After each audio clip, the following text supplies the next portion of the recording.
इसमें काफ़ी हद तक जो है नौजवानी की गलतियों का भी अमल दखल होता है। जब आप हिसाबी तौर पे कमज़ोर हो जाते हैं तो साहब में वो ताकत नहीं रहती, उनका जिस्म पे कंट्रोल नहीं रहता, तो ये चीज़ भी शामिल है। कसरत मुबाशरत जो है वो भी इसमें शामिल है। और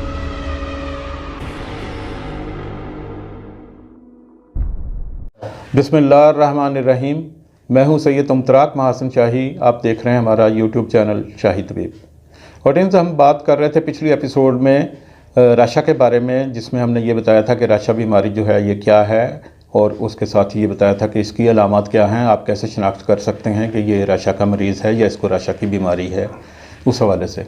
तो इस एपिसोड में, एपिसोड 2 में हम बात करेंगे कि राशा के असबाब क्या हैं, ये किन लोगों को होता है और क्यों होता है, इसकी वजह क्या है, और मेडिकल साइंस इस बारे में क्या कहती है और तिब इस बारे में क्या कहती है। तो ऑडियंस, इसमें यह है कि ये एक मौरूसी बीमारी है जिसका तल्लुक़ दिमाग से है, और जिसके असरात जो हैं वो आपके जिस्म पे मुरतब होते हैं, और जिस्म के भी ख़ास तौर से वो हिस्से आपके हाथ, बाजू और गर्दन और सर, और बाज़ औक़ात साथ में टांगें भी वो शामिल होती हैं। तो ये जिस्म में, दिमाग में एक केमिकल जो है, एक मादा जो है वो पैदा होता है, डोपामाइन। वो डोपामाइन जो है वो आपके जिस्म को दिमाग की तरफ से पैगामात जो हैं पहुंचाने में मददगार साबित होता है। आपके जिस्म की तमाम हरकत व सकनात जो हैं वो दिमाग के ताबे हैं, और उस हवाले से दिमाग जो है अहकामात जारी करता है, उनको आगे पहुंचाने के लिए डोपामाइन जो है अहम किरदार अदा करता है, जिसने स्ट्राइम के साथ जो है मिलके तो इन अहकामात को आगे तक पहुंचाना होता है किसी वजह से। और आम तौर पे वो वजह मौरूसी होती है, लेकिन बाज़ केसेस में ऐसा भी देखने में आया है कि उनकी फैमिली हिस्ट्री राशा की नहीं थी, लेकिन कोई नौजवान जो हैं या कुछ अफराद जो हैं वो राशा का शिकार हो गए।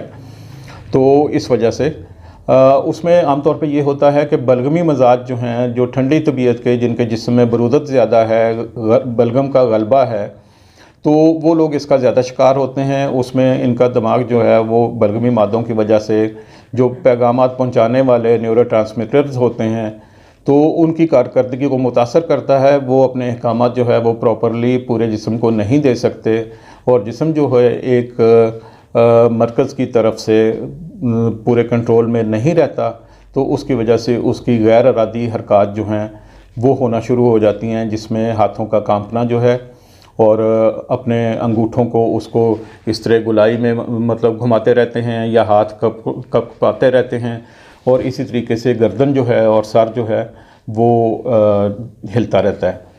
तो इसकी बड़ी वजूहात तो यही हैं, और इसमें काफ़ी हद तक जो है कुछ नौजवानी की गलतियों का भी अमल दखल होता है। जब आप हिसाबी तौर पे कमज़ोर हो जाते हैं तो साहब में वो ताकत नहीं रहती, उनका जिस्म पे कंट्रोल नहीं रहता, तो ये चीज़ भी शामिल है। कसरत मुबाशरत जो है वो भी इसमें शामिल है, और उसके साथ साथ जो चीज़ जिस पे हमें सबको तवज्जो देने की ज़रूरत है वो है हमारे घरों में इस्तेमाल होने वाले प्लास्टिक और एल्युमिनियम के और स्टील के बर्तन।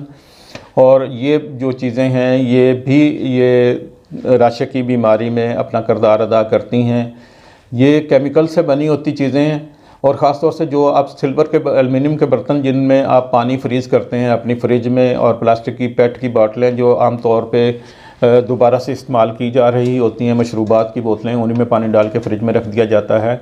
तो ये चीज़ें भी केमिकल चेंजेस लाती हैं, क्योंकि डोपामाइन बजाते ख़ुद एक केमिकल है, तो इसको जो है दूसरे केमिकल जो हैं वो उसके साथ मिल के उसकी पैदावार को मुतासर करते हैं, कम कर देते हैं, और बाज़ औक़ात ख़त्म कर देते हैं।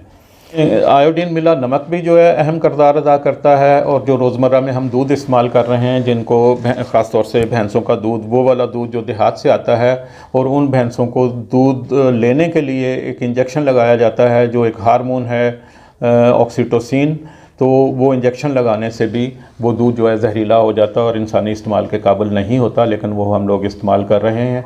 ये बहुत सारे असबाब हैं जो राशा का मर्ज़ पैदा करने में वजह बन रहे हैं।